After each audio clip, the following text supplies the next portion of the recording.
Hello there, this is Tim Selden, President of the Montessori Foundation, and this is our weekly webcast. Today is Wednesday, June the 8th, 2016, and our guest today is once again Jono Landon. Jono is the founder of a company called Hubly, and I met him some months ago when he was talking to me about how do you basically not train your parents to ignore all your communications and create a lot of engagement. I've talked to many wonderful people about this topic over the years, but if you're like me, these are hard lessons to learn, and I found Jono to have some really useful perspectives about this, and I wanted to have him back on and ask him to speak about the topic of why and how can you organize a blog. I don't know if you're like me, but I know I should be doing it. I know how to write, but somehow, who has the time?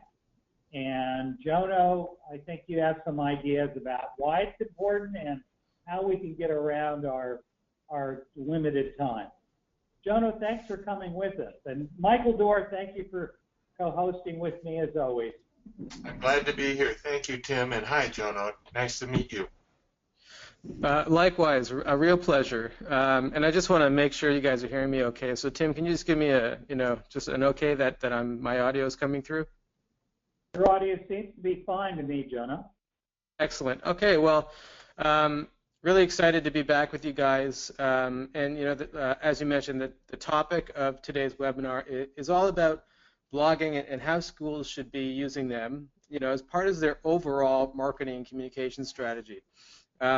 I also want to mention that I'm going to point out some specific action tips throughout the webinar. So make sure you have your pen and paper or your, digital note-taking apps at the ready, because you want to make sure you get these down. I think that these little action items are usually some of the most valuable takeaways from webinars like this. I attend a lot of webinars, and I've seen this this used, and I wanted to implement it here as well. So that's why I'm making such a point to talk about them.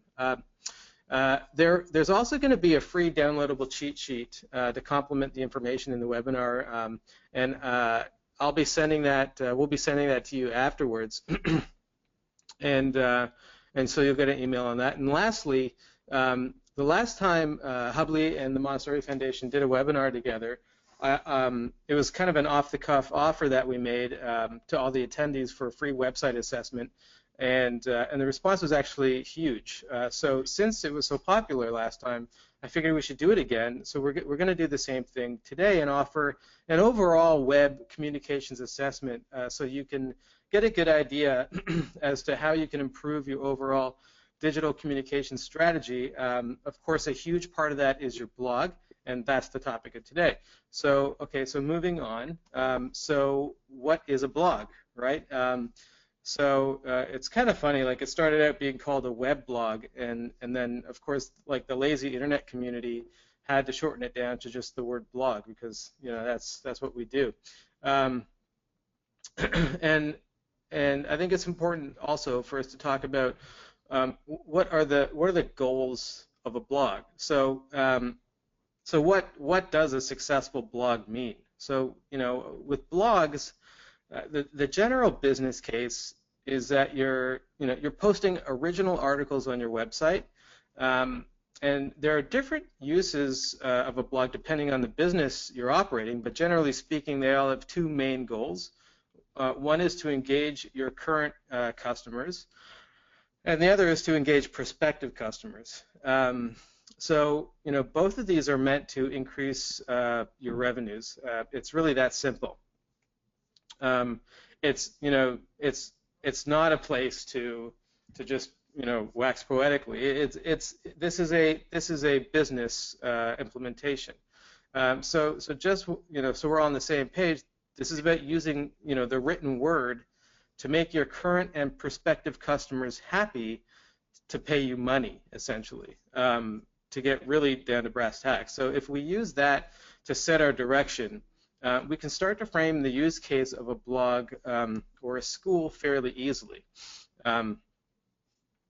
So I think, the number one rule of blogging, and maybe one that, as Tim kind of mentioned, is something that's ever more challenging, is to write often and consistently. And we'll get into like some practical ways of doing that, but the best way to keep parents informed is to update one of the best ways anyways is to update your blog as often as possible. And once parents see that your school's blog is the best way to learn more about the school, and when I say parents, I mean not just existing but prospective parents, they'll be more likely to use it as a source. So your blog is a great place to answer common questions that prospective parents might have.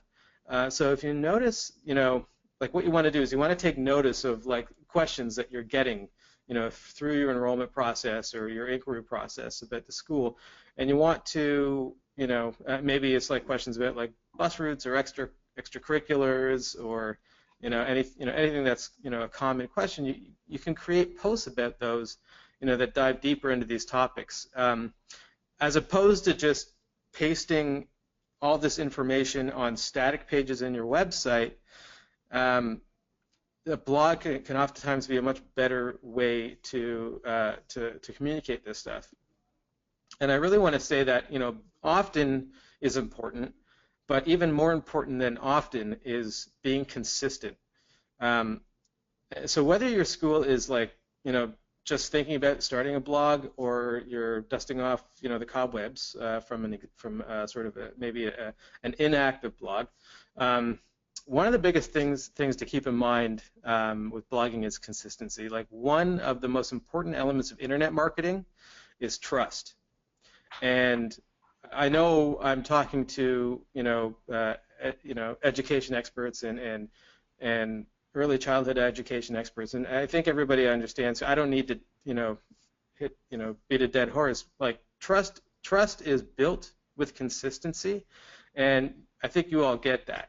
Right, so now this doesn't necessarily mean that you need to post every day. You don't want to. It shouldn't feel like an overwhelming task. But you need to create a posting schedule and stick to it. This could be this could be every other week. To start out, that might be something you can handle and start to create an operation around. But you want to send out a post around the same time and on the same day each week. By creating a consistent schedule, parents will come to expect an update, and they'll be eager to see what's in store every week. Plus, posting regularly can establish your school as a trustworthy authority. Sort of like a reassuring distinction for both new parents and existing ones. Now, this is when you want to pull out. If I could just step in for a sec, I think everyone out there understands what you're saying. Yep. They almost certainly agree, but I think that they must have a lot of questions. And one that comes up for me is, okay, you're talking about blogging to current parents, you're talking about blogging to prospective parents. I would suspect a lot of the people who are listening to this struggle with, well, wait a minute, what are the topics that ought to be in my blog? Are we talking about stuff that's happening at school? Are we telling parents to show up at a specific place at a specific time, and we're sending that out to the public? Or are we sending it just to a certain audience? And who are we talking to, and what should we say to them? Yeah, this is a great question. And I do have a lot to say on that topic, and we're actually just about to jump into that. Before we do, this is actually an idea about how you can maybe practically manage a consistent schedule. And basically, my next point, Tim, is going to get right to your question. But this is something I want to make sure you guys you take this idea as a takeaway. You can use your teachers, you can use your team. Everyone you work with, probably has a great head on their shoulders, and they've got something to say, and they've got a personality. So, just one way to make this easy is to set up a schedule, a bit of a calendar, a shared calendar, and everybody gets assigned a week, and they pick a topic and they post something. And it's good. Obviously, you're going to have like a bit of a review process, but that might be a way to use your existing team in a practical sense to keep a consistent blog schedule. And Tim, now we're on the topic you just brought up. What to write about, right? Like, you want to be writing useful parent-focused content. That's the best use case for a blog. And so you're asking maybe about certain events and things like that, and I think there are better ways to communicate specific events on your website. But I think that the goal of your blog is to share value-added content that you should kind of think of as like a gift that you're giving people. Like, it literally should be something that people would actually pay for, like that they might actually buy, for a few bucks. It should actually be that useful and engaging. So the strategy is to be posting content, that your prospective parents can benefit from, whether they enroll at your school or not. Like, it should be really clear that like every single blog post should be, its own tool that can be taken and used, something that's informative. This is how you gain trust as experts in the field of teaching and raising children. So that when they come to the point of deciding whether to place their child with your school or go down the street to the new one that just popped up, like, they'll be more likely to go with your school because they know you already. You're already teaching them. They already have a relationship with you. Like, really, I mean, like, if you've got parents that are getting helpful content from you on a regular basis, they're getting to know you. They're getting to know your philosophy, what you value, your personality. All that stuff comes through in writing, and they might already be. You might already be educating their children if you think about it, right? Because if you're giving the parents helpful advice at home, ways to approach different challenges, like some ideas could be, how to get your kids to eat healthy, or top 3 strategies for handling sibling fights. To come up with these blog ideas, you just have to put yourself in the shoes of these parents, and say, hey, what's driving them crazy today, and match that with with the wisdom that's existing inside your school, right? Like, I think the point of a blog is this connection point between the amazing things that are going on in the walls of your school and communicating that to the outside world so that you can bring people into your school. So in addition to using like a theme each week,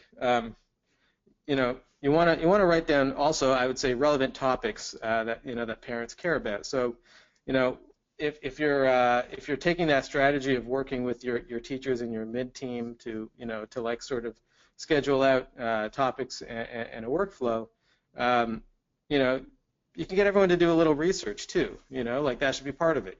Go on to parent blogs, see what people are talking about, what's trending, what is going to be important, not just in general, but also like right now. Like, what is there something happening in are there trends that are happening? Is there maybe a flu outbreak in the area? So anything. You want to hit people with relevancy as much as possible.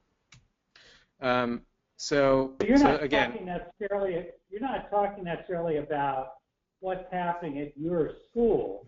For example, right. I think most of us would be, we typically would want to post a photograph of kids with a little text, and we all fear violating a parent's sense of confidentiality.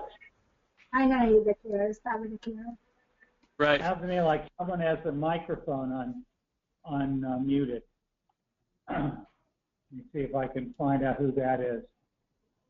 Well, while you're looking for that, Tim, can you hear me there, Jono? It's Michael. Yes, I can. Hi. It sounds to me like any of us who've worked in a school for any period of time probably have a list of frequently asked questions that we just know come up over and over and over again.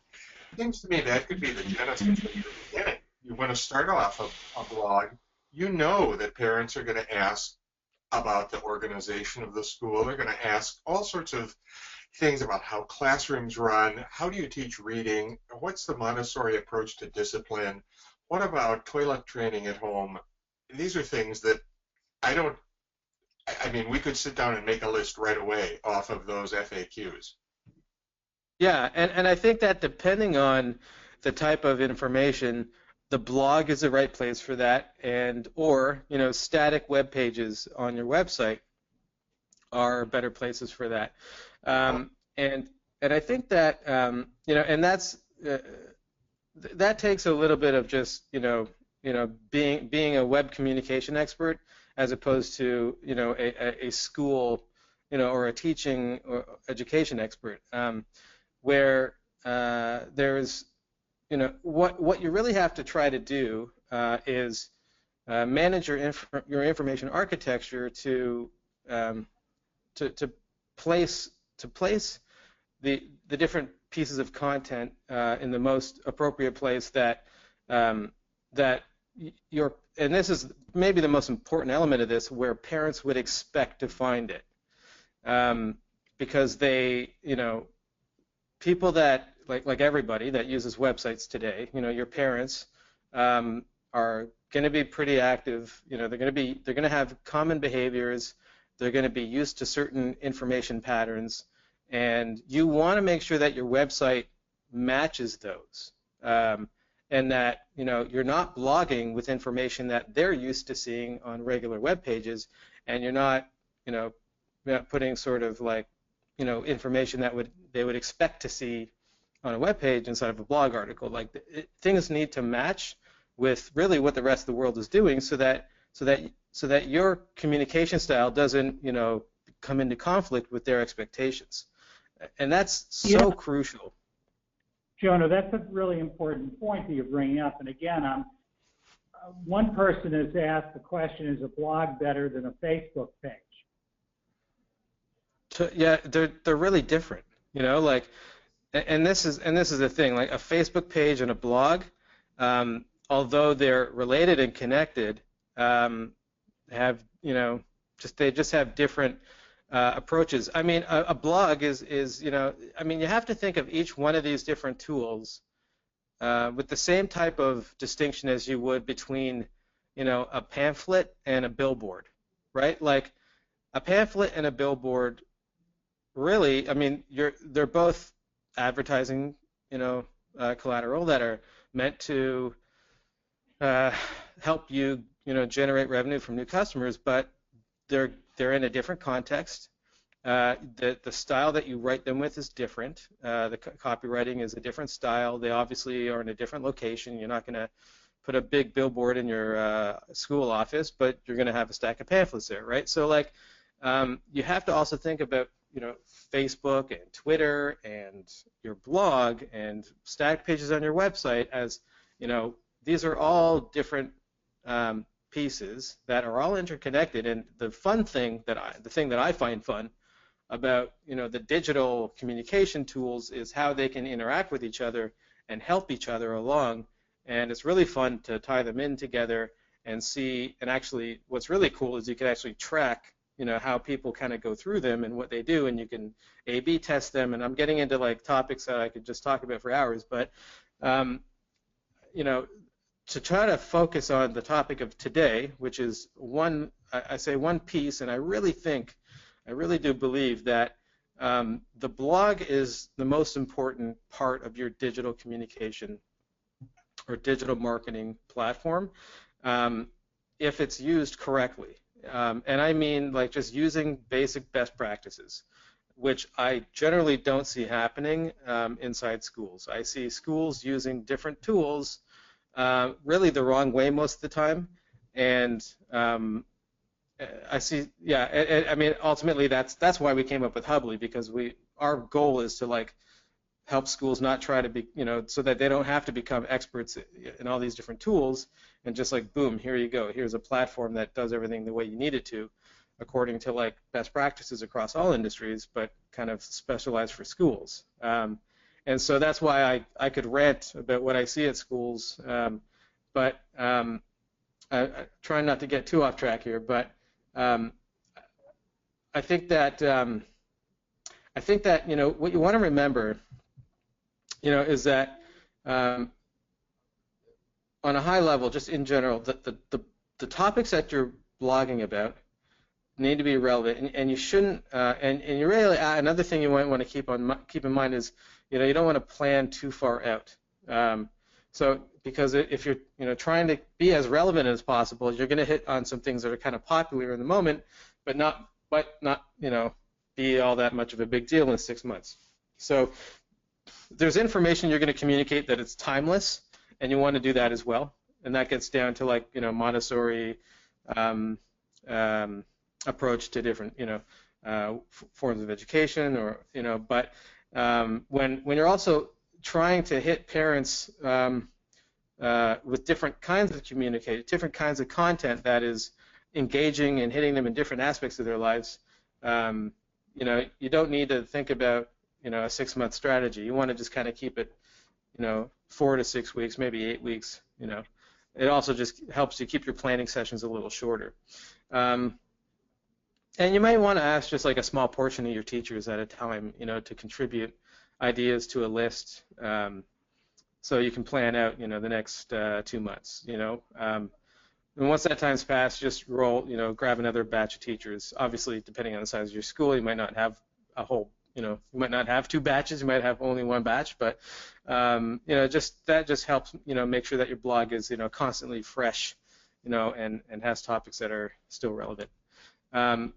Another really important thing here, and I don't think that schools have a problem with this, it's just being authentic, and this is just kind of, like this is the type of thing that really, really helps, engage both, current and prospective parents.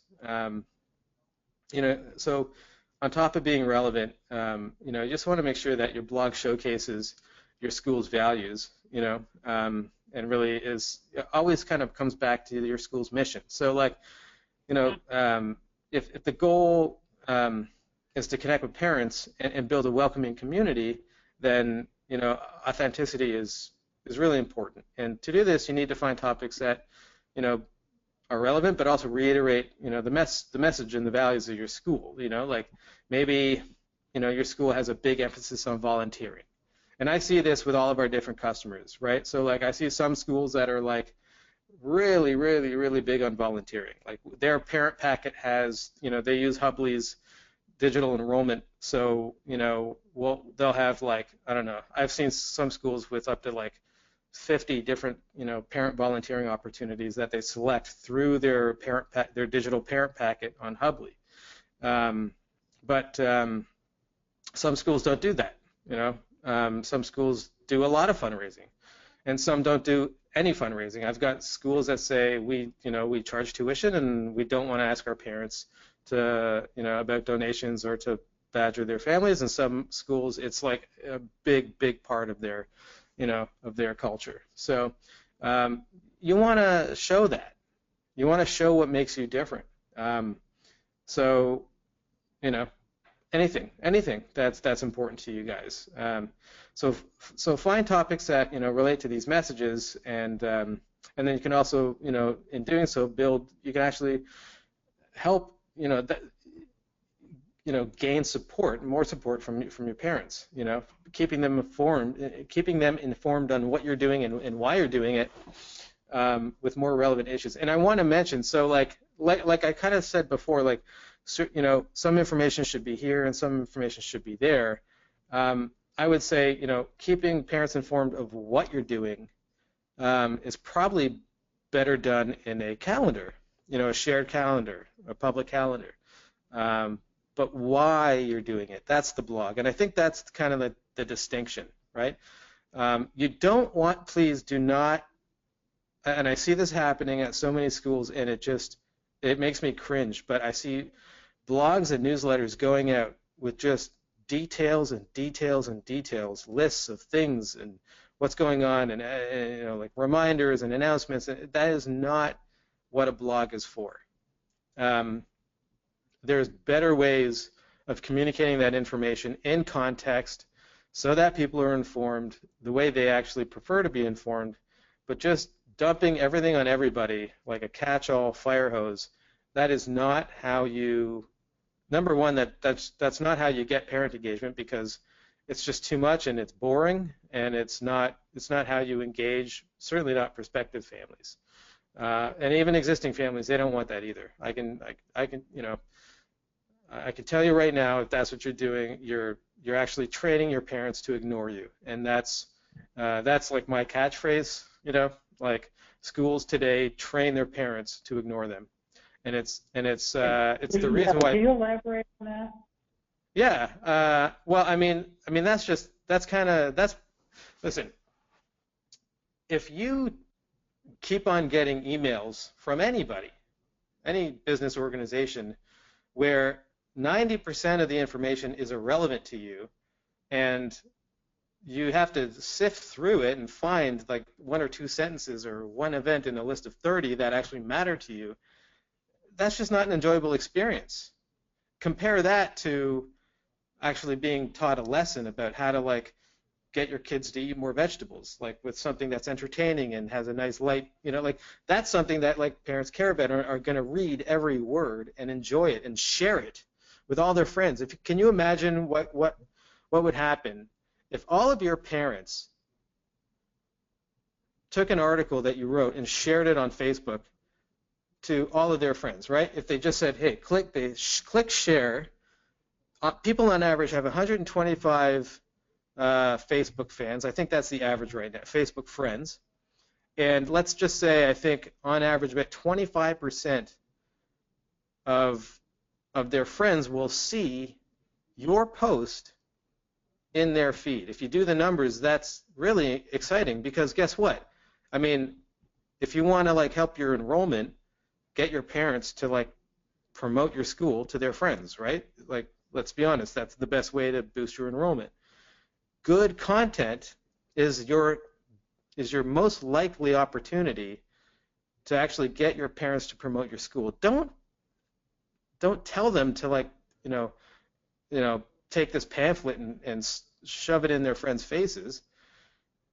Like give the parents great content that they enjoy and value, and they're going to share it with their friends, because if they like it, then their contemporaries are going to like it, and they want to help their friends too.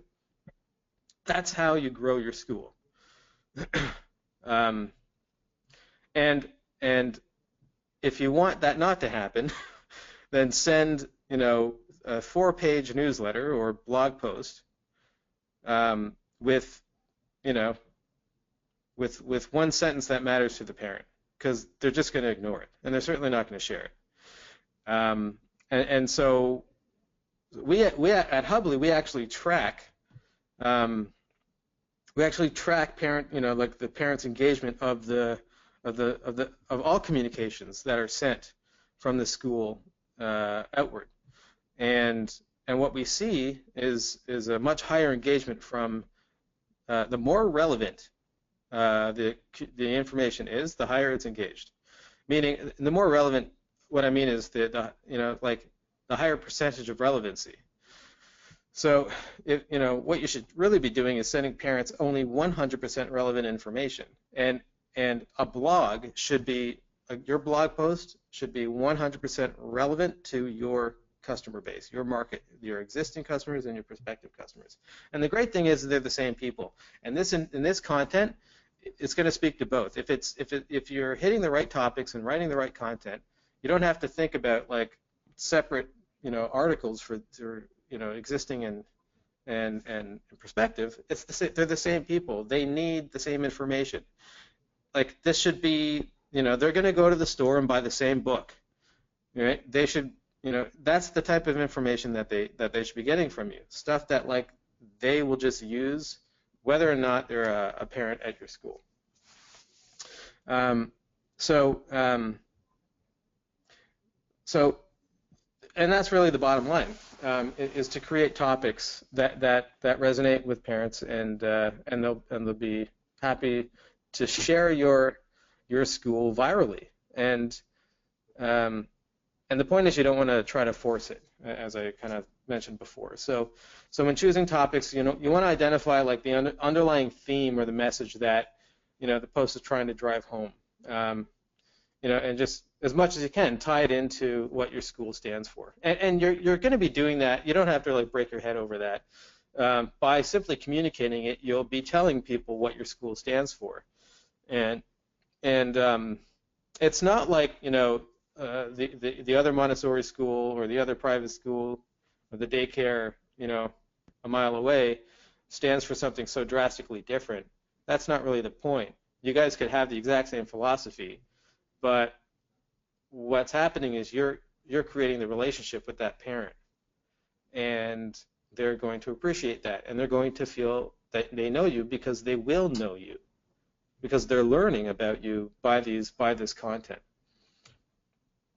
I have to take an opportunity to remind people that one of the Foundation's key projects is Tomorrow's Child. And the reason why that should matter to you, even though Jono is talking about why you need to create your own personal message line that defines your unique school and you need to become trusted as an expert, is Tomorrow's Child and Montessori Family Alliance helps you to make the case that their parents and your school is part of a much larger worldwide community, and they're not just part of one school. And for a lot of parents, that's really important. Mm-hmm. Mm-hmm. I would also say, along with that, like I mentioned before, a magazine and a blog are different, and they are engaged in a different context, and they offer people a different experience and a different value point. And there are great uses for magazines, and I think that Tomorrow's Child is an excellent resource. That I've gotten to know Tim, and I've gotten to know the Montessori Foundation, and this is a source. If you're a Montessori school, that's a tool to certainly, I would say, help keep your parent body engaged and into what's happening and why they're at your school. And I think that it makes a lot of sense to you probably even take some tips or maybe some topic advice from what's in that magazine, and then maybe put more of a personal spin on it or reference it. I think it's that will actually help. Having access to that information would probably help whoever is either managing or writing the blog create a content strategy and a reference point. So I think that I say my fourth kind of rule on blogging is just changing up your posts. So it shouldn't be limited only to writing and posting articles. Some weeks people just don't have the time to read an article, and some weeks they have they have a lot of time, but others they don't have really more time than to just look at a picture. So you'll want to switch up the types of posts you publish every week to keep parents interested. And you can post, an article about chickenpox one week and post a video or an image or a quote, with a short snippet. The next week, just you should just feel free to, do things that are even funny. Post a funny video you saw trending on Facebook or Twitter. Like it's a great way to express personality and show, again, develop that relationship with the parents. Show them that you guys are people, and you have senses of humor, and there's a lot of different great stuff out there. It doesn't all have to be heady or super passionate. It can be fun and light, and your parents will appreciate that too, and it'll keep them coming back and engaging. Yeah, so I really do. I encourage you to mix it up, to help keep your parents engaged, because you'll get some attrition if it's just kind of the same thing over and over again. But if you change it up, you'll get that. You'll be able to keep that engagement. So, as an action tip, another thing you might want to write down, videos, quotes, images, but and as much as they can align with your message that the school is trying to convey, the better. But sprinkle them throughout your blog updates. So I would say that the 4 most important things to keep in mind as far as types of content or the what the content should be. It should be educational, it should be helpful, and it should be inspiring, and really just all of it needs to be just really cohesive with your school's message, and I think that's the focus of this. So now, kind of taking it to the next step here is how is a blog used strategically, right? Like this is where I kind of nerd out a bit, but how do you actually build a digital marketing strategy that is simple but effective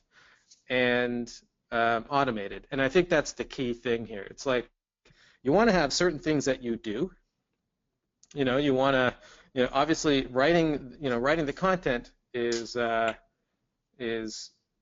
something that you have to do, but tying it into a system that helps you, that sort of takes the workload off and helps you kind of grow your business without having to become a digital, marketing expert or master all these different tools. That's the ideal. So,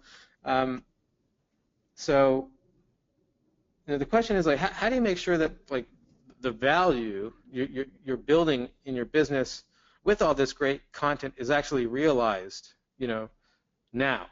So what I'm going to show you here is a simple, and kind of standard inbound lead generation funnel that works pretty much for any business and certainly for a school. And so the first step is on the far left. You see Facebook and search, right? And that's where a prospective parent would find one of your blog posts.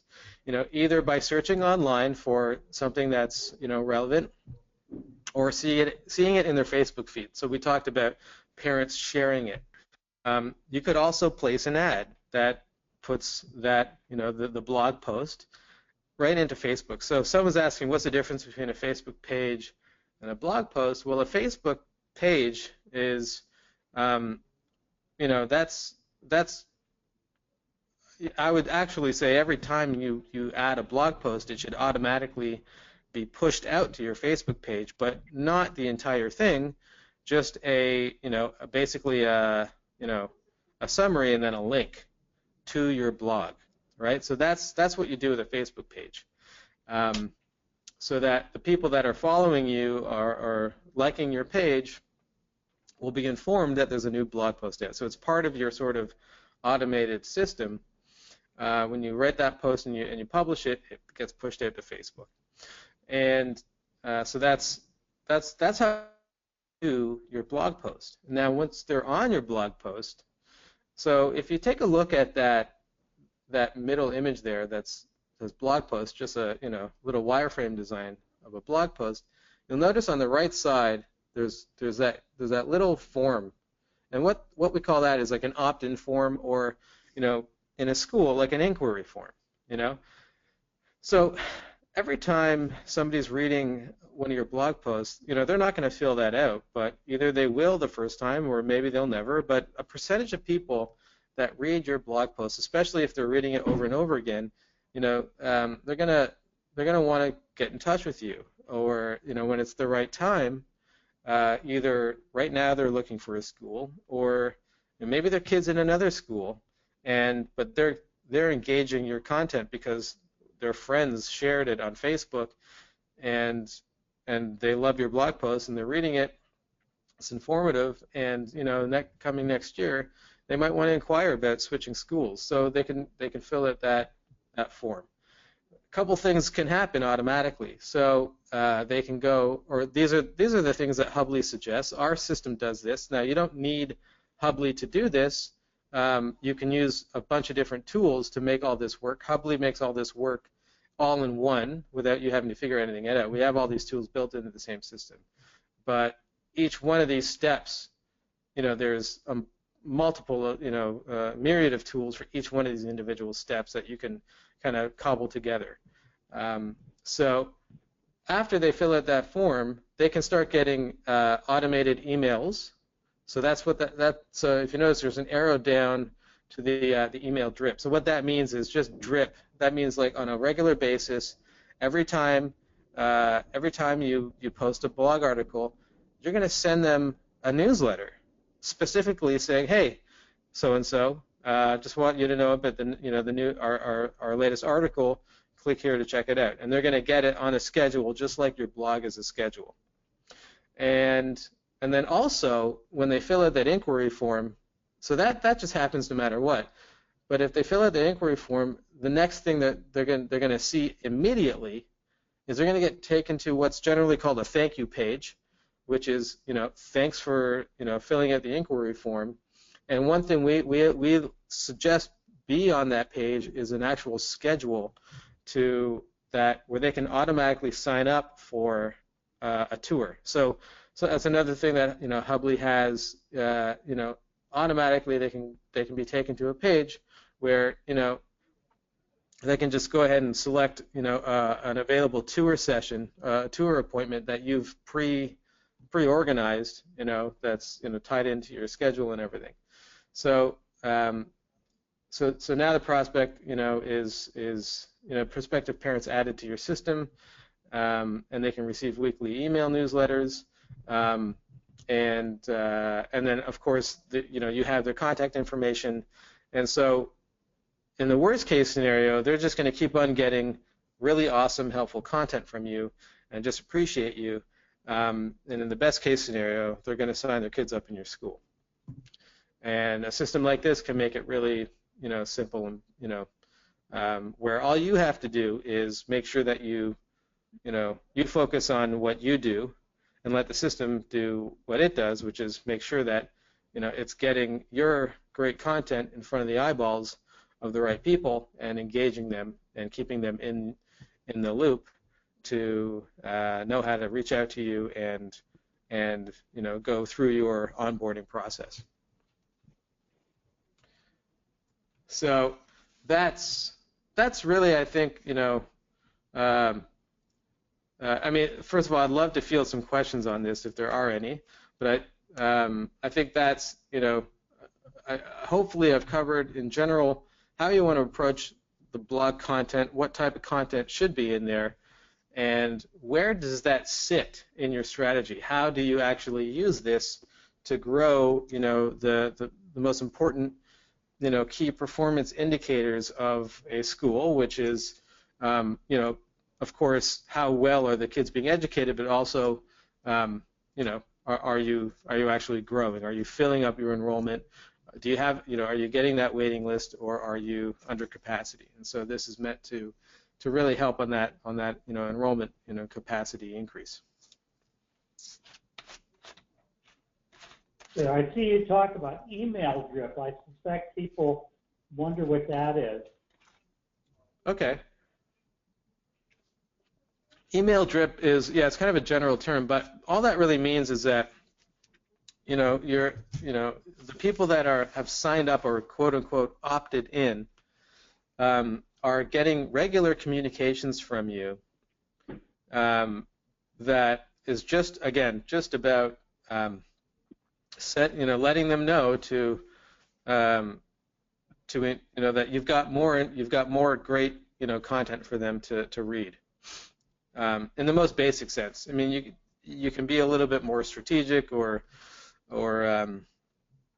you can do some cool little tricks in there. But essentially, if your drip just means like it's just dripping on a regular basis. It's drip content. So let's say you post one blog post a week, which I think is really the sweet spot for a school.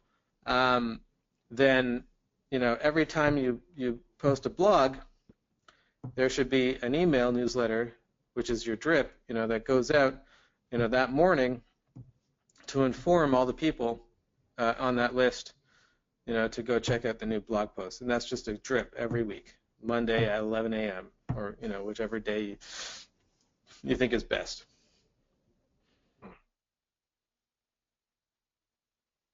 Does that make sense? Yes, it does. Yes, it makes sense to me. Tim, I'm wondering, are you seeing questions coming in? Because I'm not able to see them for some reason. Really? No, there haven't been any new ones. Now, here's the big one. Shalene asks, does the blog stay on the school page, or is it recommended that you email it to the parents? Again, I think, Jonah, this is really valuable.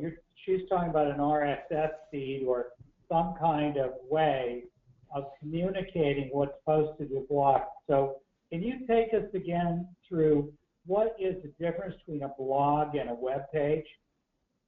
Yeah, so absolutely. So, well, I think specifically what she's asking about, should they just come there to find it, or should you be emailing them to let them know that there's a new post?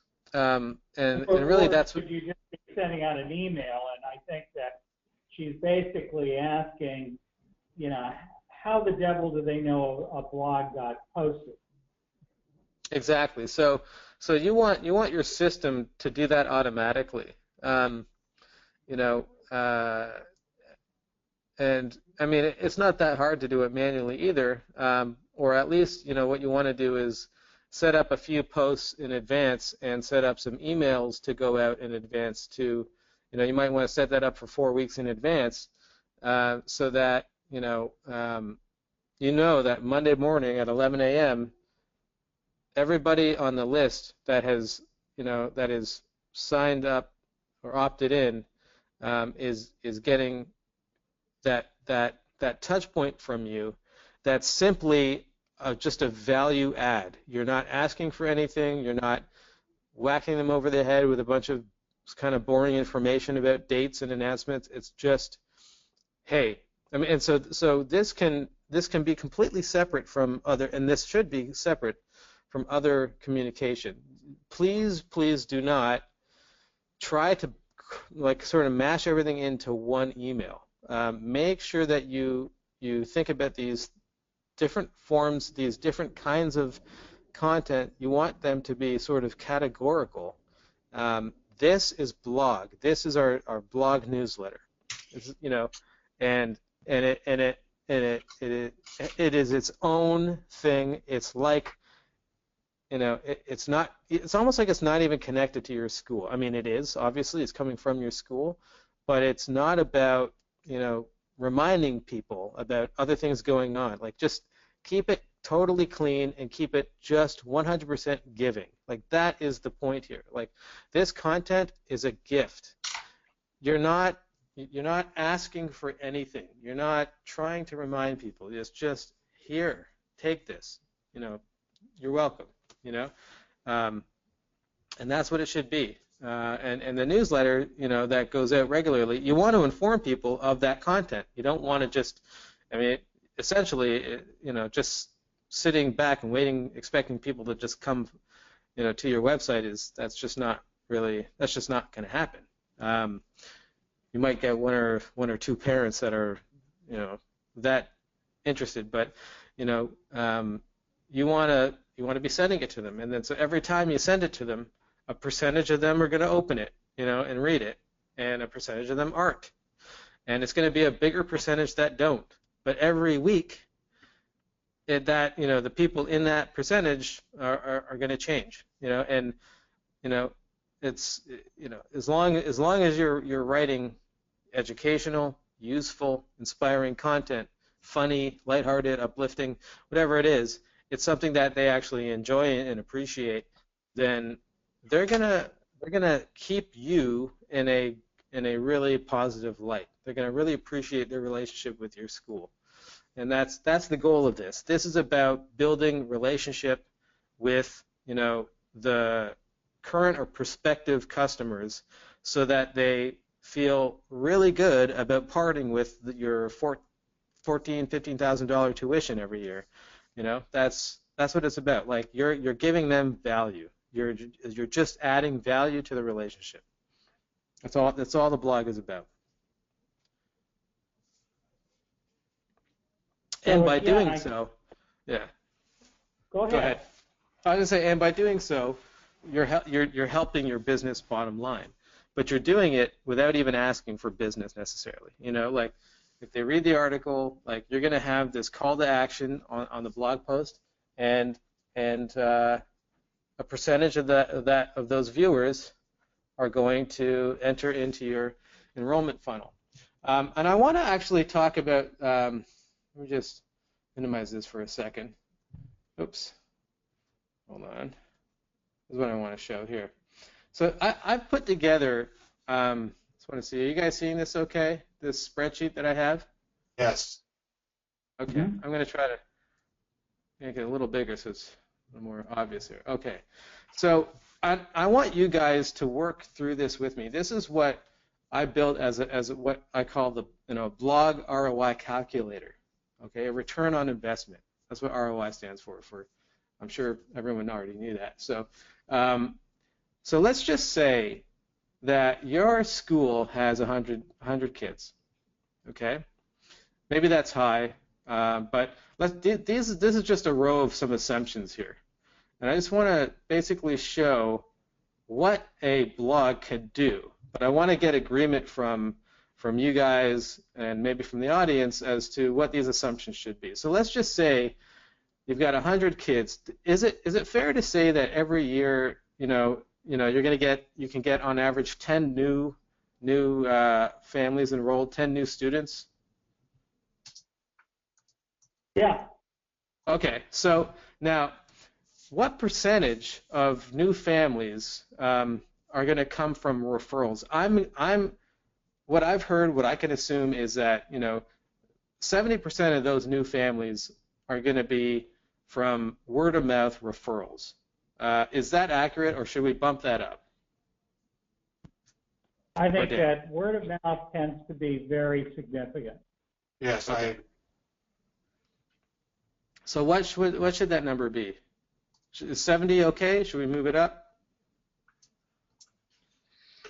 70%, I think that, keeping in mind that most parents actually come to you having heard about you from multiple sources, through advertising, passing by the school day after day, whatever, but it's that personal comment of, oh, I send my kids to such and such, or, oh, you're looking for a school, you ought to consider this one.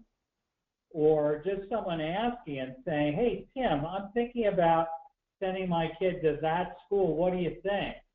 That personal comment is probably the most compelling single thing. Okay, so again, we're playing with assumptions here, and this isn't an exact science because it's pretty hard to know everything. But why don't we move this? We'll move this to 80%, and then we've got the next one here: percentage of new families that are from internet marketing. So we can move that down to 20%. Let's just say, if you're doing internet marketing, or we can actually even just say marketing. It doesn't have to be internet marketing. Okay, like just net new marketing. Of course, there could be a mixture. it probably is a mixture, but we have to sort of wrap some kind of definition around these different categories, just for the sake of this calculator. And then also I would say retention rate. So can I say that a fair sort of average retention rate of non-graduating students is 80%? Like just to throw it out as is that a reasonable number? I'd say that's higher than what a lot of schools actually experience. The ideal for a school is a 5% attrition, and 20% probably is, for some schools, is right, and for other schools it's too low. They have a 30 to 40% turnover. Okay, so let's move this then to, let's just say 75%. Let's just try to split this down the middle between the two. Okay, average tuition is $14,250 a fair average tuition, or just as a tuition, or is that too high, too low for the year? It all depends on where you're located. That would be high for us in Minnesota. For people in either East or West Coast, it might be reasonable or even possibly low. So all right, let's move it down to 12. Okay, does that sound right? It does to me. Okay, good. So what I've got here now is I've got some numbers here. So what's happening in this D column here is current estimated revenue. So percentage of new families that come from referrals, that's now going to be $98,000 based off these assumptions, okay? And then the percentage of new families that are from internet marketing or just marketing is 24,500, and then revenue from retention at a 75% retention rate is 918,000, so almost $1 million. Okay, now I'm going to throw a number out here.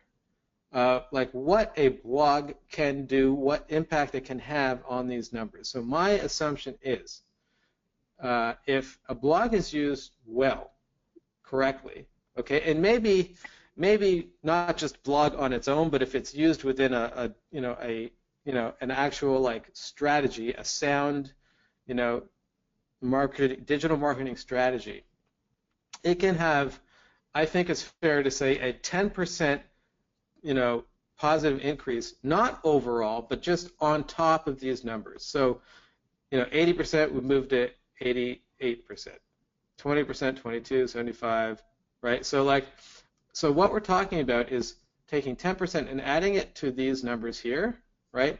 Not obviously average tuition. Maybe you can increase your tuition, but that's a different lever altogether. So I think that if you use if you have a really strong marketing strategy that can improve these three levers by 10%, that's an increase of $100,000, over $100,000. So I think that if things are broken down, I mean, every single business in the world has the same basic, levers for tracking success, right? There's traffic, opt-ins, conversions, units per sale, average dollar amount per unit. All these things that translates to every single business that exists in the world, right? Whether you're a shoe store or a software company or a school. What those things differ, meaning traffic at a shoe store is people like literally walking by and walking into your shoe store, as opposed to traffic for a software company or a social network is people finding it online, right? An opt-in at a shoe store would be somebody saying, hey, can I try on a pair of shoes? That's like an opt-in, right? An opt-in for Hubly is when a school comes to our website and signs up for a demonstration of the Hubly school management software. So that's our opt-in, right? An opt-in for a school is filling out an inquiry form or scheduling a tour. That's an opt-in. Those are two opt-ins, right?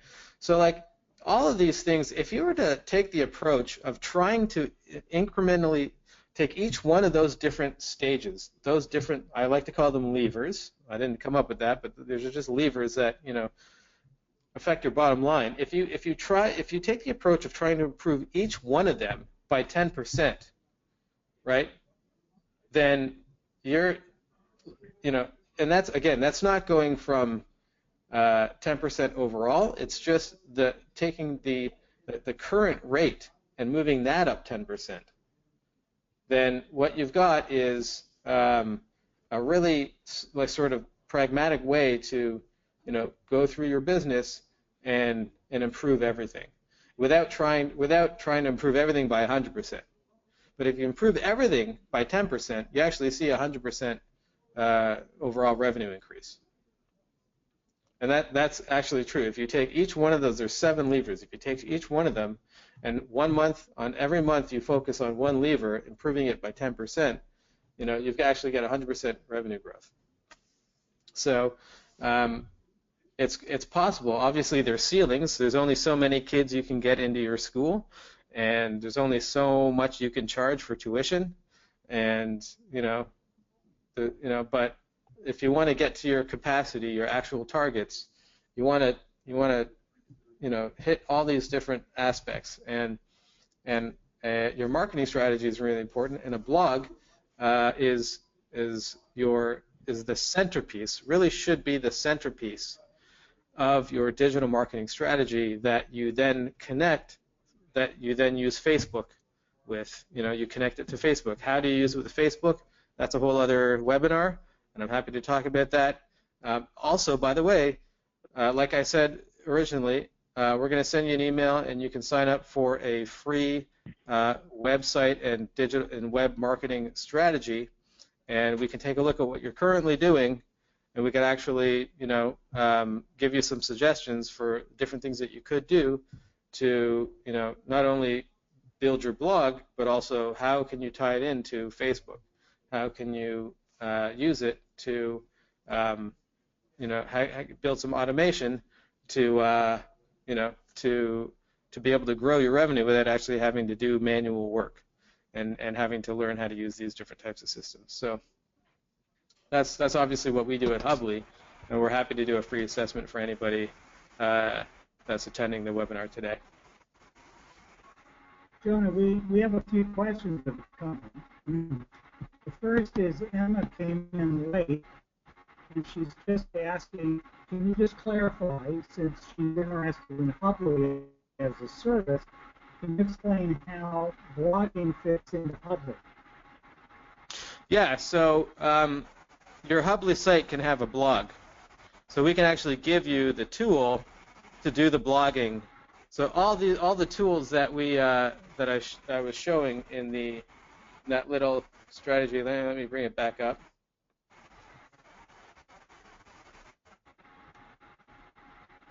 So all the tools here, all these different stages, tying it to search, having a blog, having an opt-in, and having a thank you page, an email drip. All that stuff these are all parts of Hubly. So we give you the ability to make a blog and schedule it and make all this automation. So we make it really, really easy to actually engage and create and implement this whole strategy. It comes out of the box with Hubly. And we have our support team basically sets it all up for you as well.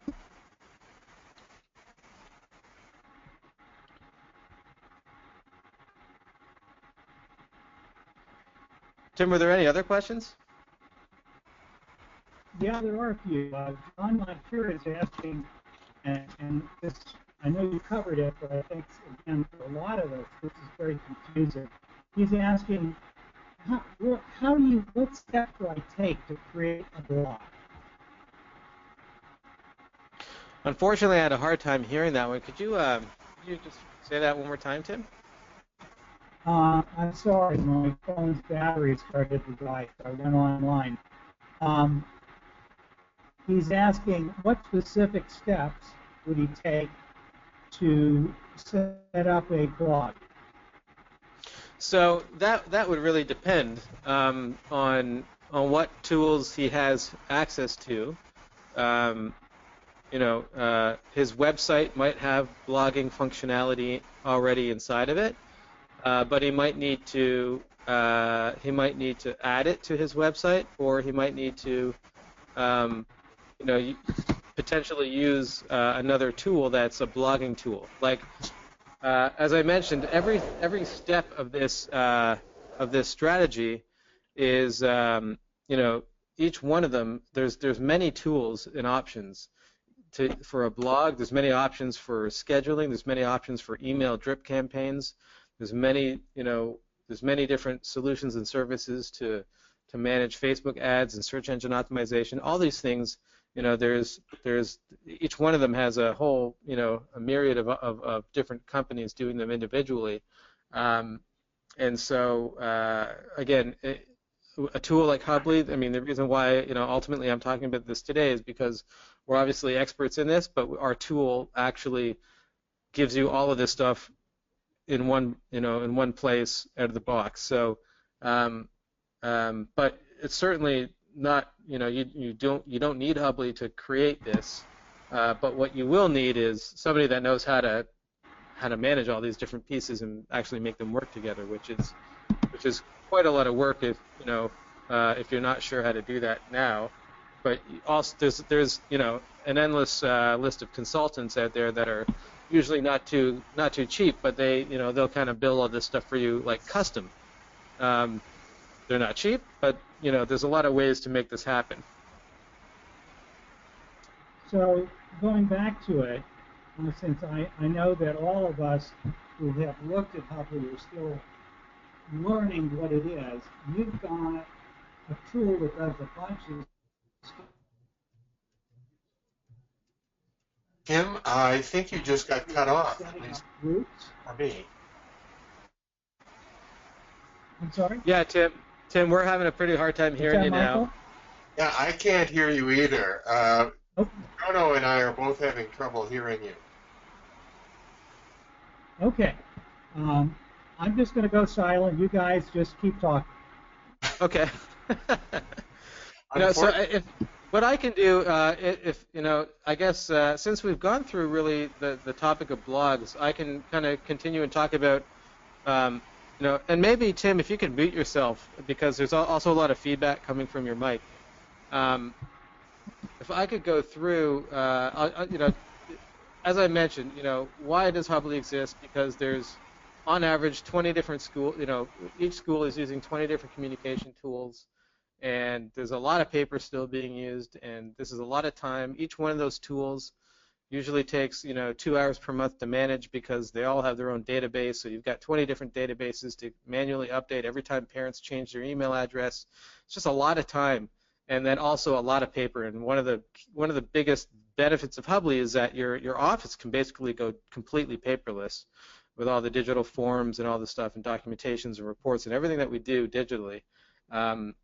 We think paper still has a place in the school, but it's better to be used as crafts in the classroom rather than killing a bunch of trees so that you can collect information from parents.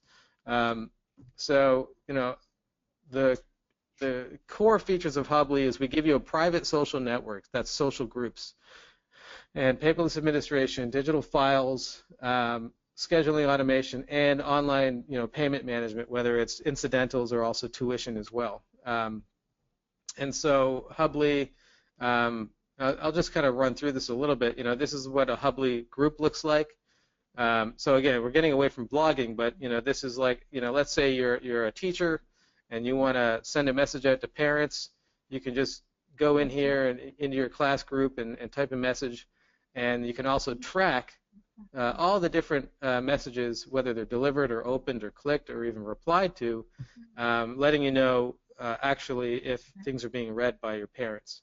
So it kind of gives every classroom or any other group kind of like, it's very similar like a Facebook group. And then the messages and the communication goes right to the parent's email inbox, or it can go right to their phone too.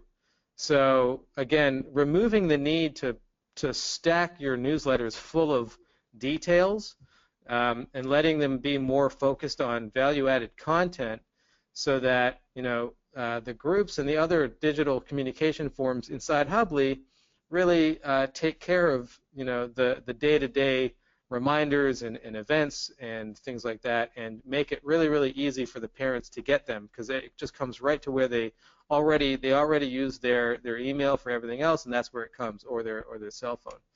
And we've got inside each group there's calendars, so all these calendars can synchronize with each other, and the parents can actually subscribe to the calendar feed so that their events automatically show up on their iPhones and whatever calendar app they use. Again, the key thing is that parents don't actually even need to log into Hubly to see everything or have it automatically sent to them, making it much more pleasurable for the parents. The parents really don't like having to log into something. So at Hubly, we make it so that they don't have to log in. You can also send, when you want to send and design those newsletters, we've got a really nice drag and drop newsletter designer. We've got a bunch of templates you can start from, and you can send newsletters out to specific groups or the whole school. And again, you can track them and you can schedule them to coincide with, your blog. We've got digital forms as well. Again, everything ties into groups. If there's a field trip as an example for a specific classroom or age level, parents can actually fill out the form completely online and even do a digital signature with their finger on any device, and it handles payments as well. And looking up the information, again, you're not dealing with stacks of paper. You're actually seeing digital entries that are basically organized in like a spreadsheet format that you can query and sort and print and export, just keeping information super easy. This is the thing that cuts down, people in the office, their workload gets cut down by 80% with this tool. If you can imagine, I'm sure everybody here, it resonates just how much time it takes to look things up by paper. Hours every day, just gathering information by paper. It should be a few clicks on your keyboard or your mouse. You should find the information within seconds, and that's what Hubly does for you. Just if you could think, like, if you needed to look up, as an example, let's say you had a picture and you wanted to put the picture on your website, or you wanted to put a picture in a blog post, right? And there's some kids in the picture, and you didn't know if you had photo release permission or not. So let's say you wanted to do a quick search to see what kids you don't have photo release permission for, right? And you want to make sure, like some schools would literally, they would have to open up a filing cabinet, take out a stack of take out the parent packet stack, thumb through to page 6 of like 500, maybe 150 or 200 different children, and see if hopefully the parent checked off the yes or no box.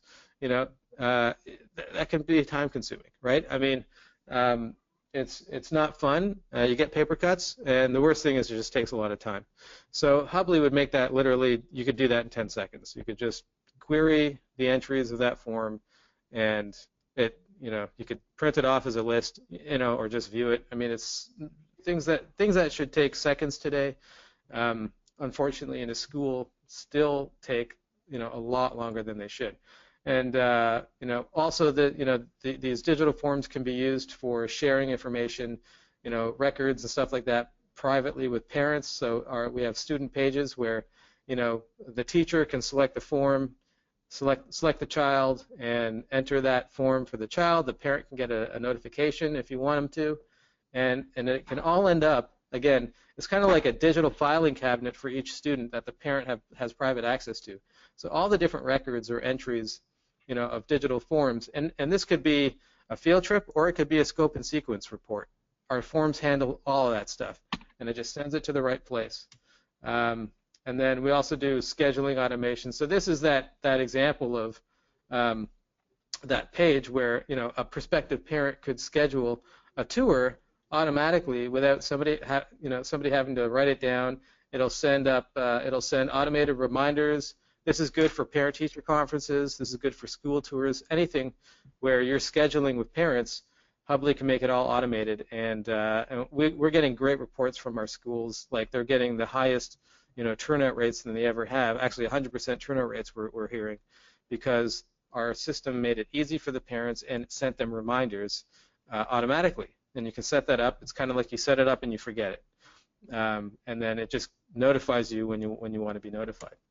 And then we've got digital invoices with reporting and all that stuff as well. so that your parents can either pay online, or they can even bring you a check, and you can record that check according to that parent's account. But we handle the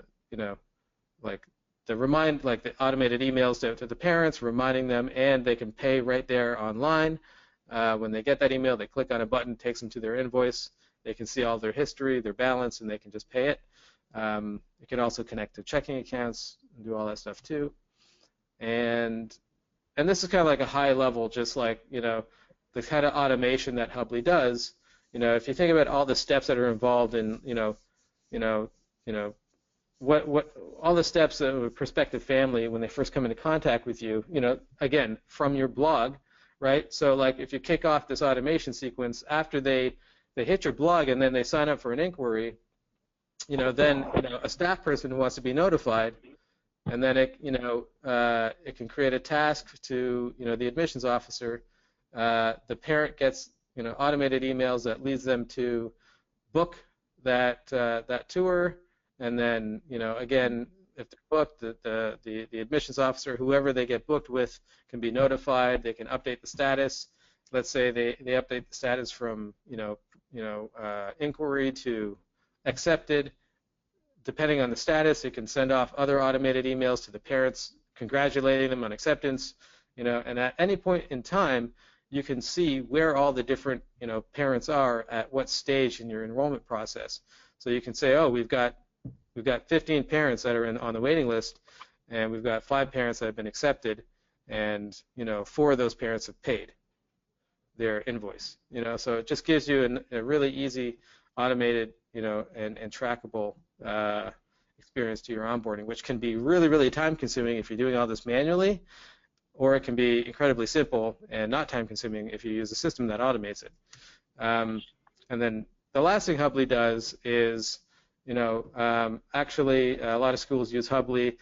Hubly it can be used as an additional website, or it can actually be used as a replacement website. So some schools, like Hubly, so Hubly can be used as just like a marketing engine. So like, we have schools that just spent, $25,000, $30,000 on this incredible new designed website, but Hubly is like an additional website. It's just a marketing website where they can create landing pages and campaigns, and we get them to the top of search engines, and we're just driving more and more prospective families to that school using Hubly.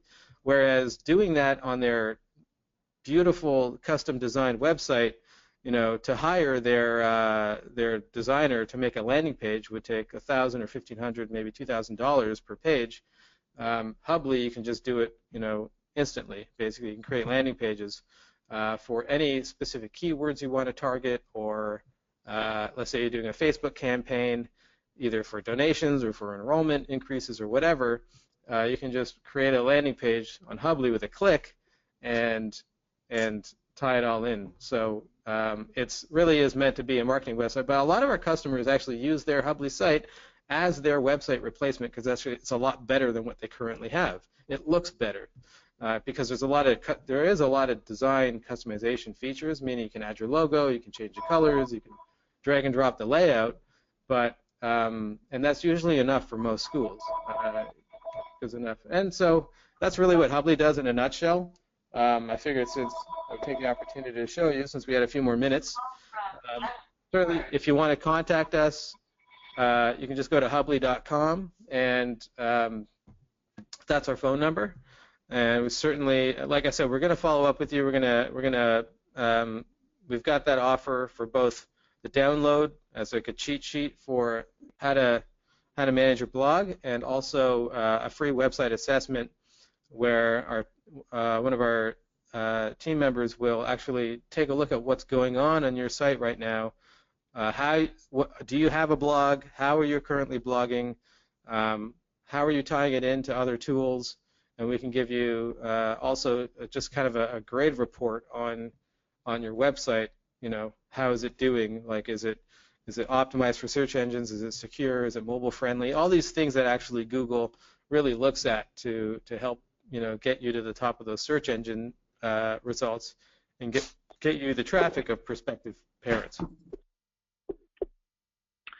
Jono, that's great. I have one question that came in from Emma in Scotland is, what's your opinion on allowing parents to comment on blog posts?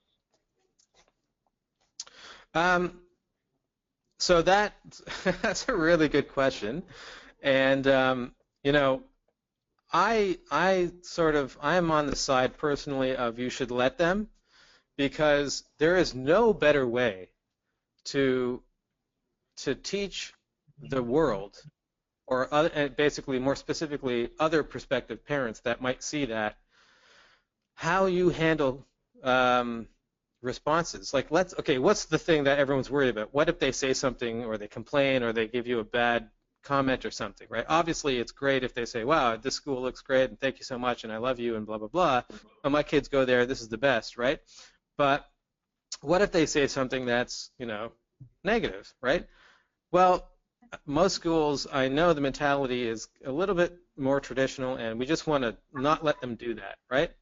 But I want you to consider something. What if they did that and you got notified, which you would instantly, you'd be notified, and you would actually be even able, you could set it up so that you have to first approve the comment. So it doesn't even go public until you approve it. But if you get a negative comment on a blog post, if somebody's complaining or saying something negative about the school, you could actually reply to it and show everybody how you handle that and your response. And I think that the power of that, I mean, that's what every single big business is seeing today. Like Coca-Cola, everybody, Best Buy, they have Facebook pages, and they let people go on and complain and say negative things about them, because they have people that will actually respond to it and show, because everybody knows there's complaints. It's not like, oh my God, everybody's just happy and there's never an unhappy customer. Everybody knows there's unhappy customers, but what they don't know is how the company responds to complaints and how they service those unhappy customers. If you can show a great response and then direct the conversation, that's an opportunity to win somebody over. Jono, yeah, I think that's a really great answer. It's very, very helpful, because, as you say, everybody knows that there are going to be complaints from someone sometime about something, and that isn't so much the issue. It's that other issue that you just brought up as, how do you deal with them? I think that's really important. Thank you for bringing it. Yeah, and I thank you, Emma, for that question. And I think that's the mentality that is what I'm finding in general after about 7 years of helping schools is that the trends seem to come a little bit later in the education sector and what's going on out there. And I think there's a lot of reasons why that makes sense. There's a lot of concern around privacy, and you're dealing with kids and it's sensitive stuff, and obviously I think everyone would agree, the people that run schools, a lot of times they come up from they're a teacher and then they become a director and maybe an owner, but they're not necessarily coming from an MBA background or a marketing expert, So they're learning business kind of through doing, which is a great way to learn it, but there's also some expertise that gets missed along the way a lot of times, and that's where tools like Hubly really come to help and make kind of backfill those gaps. And that's why we do all this content, because we also want to be not just giving you the tools, but we want to help schools understand how to use the tools and how to think about them and how to approach communication and how to make it match with the expectations of today, of their parents today, because the parents today want and expect what they get everywhere else. And it's problematic when the school has a very old school traditional mentality that doesn't jive with the way parents expect to be communicated with their existing behaviors, because the way Facebook does things and the way Google does things, guess what? Your website and your digital strategy has to match because your parents are engaging that every single day, 1,000 times a day. And if it doesn't match with that, right? If it's the one thing that works differently, there's a cognitive dissonance there, right? There's not like we get into like psychology of motivation. People are going to have this and this is what I talk about, like training parents to ignore you. If you don't coincide with behaviors of the rest of the world, right? If you actually act differently, if you communicate differently, and if you expect, if you don't match the expectations of parents coming to your website or engaging your different communication tools, you're going to run into low engagement, and that's why parent engagement is the holy grail of the education sector. Across the entire sector, every single district or ministry or state education organization you go to, there's pages and pages and pages talking about parent engagement. There's there's departments of education at the top Ivy League schools focused on parent engagement. There's millions and millions and millions of dollars going into NGOs talking about parent engagement, going to research on parent engagement, and it's all saying no one's actually doing anything. That's the problem today, is that schools are not, when you want to fix the problem of parent engagement, you have to actually engage parents the way they're willing to be engaged. It's not about what to say. I think everybody in this audience knows what to say to parents. I think they know how to teach children. I just don't think that really they know really how to engage the parents, like tactically, on a tactical level. I think the tools are being misused or not being used, or just broken.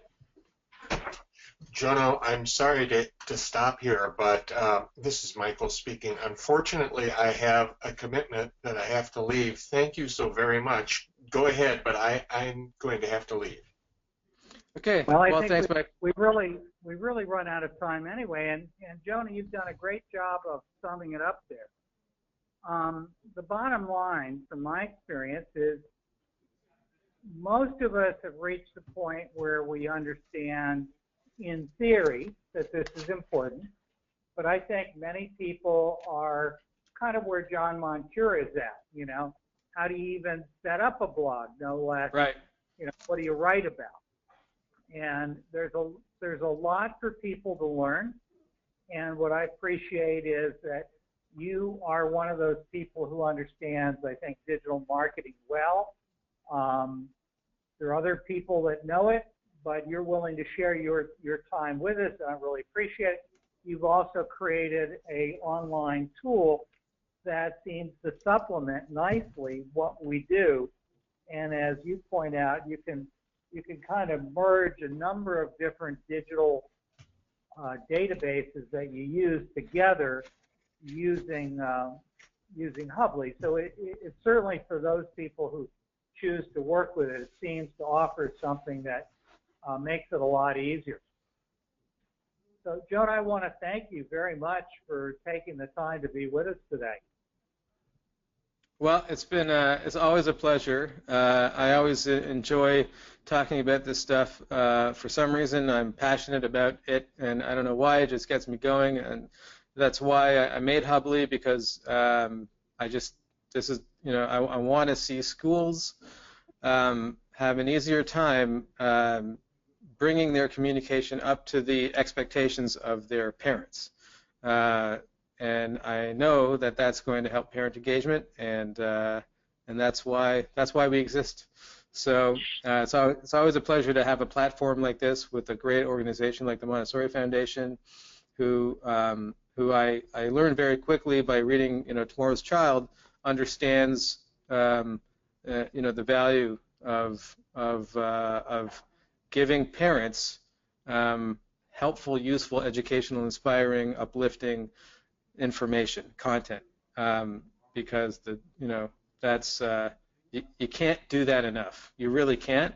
And so I'll just I'll leave on that, and I'll thank everybody again, and we will follow up with you again to give you access to download something that, basically a summary of all this content, and also the opportunity to have us, kind of take a look at what you're doing and give you, an assessment of your existing, digital communication strategy, and just show you where you can fill in the gaps. And I just want to mention it's not going to be, it will absolutely not require you to make a Hubly purchase. It is just going to let you know, where you're missing things, and we're happy to give you suggestions of other tools as well that you could use if you want to go on a more individual tool basis.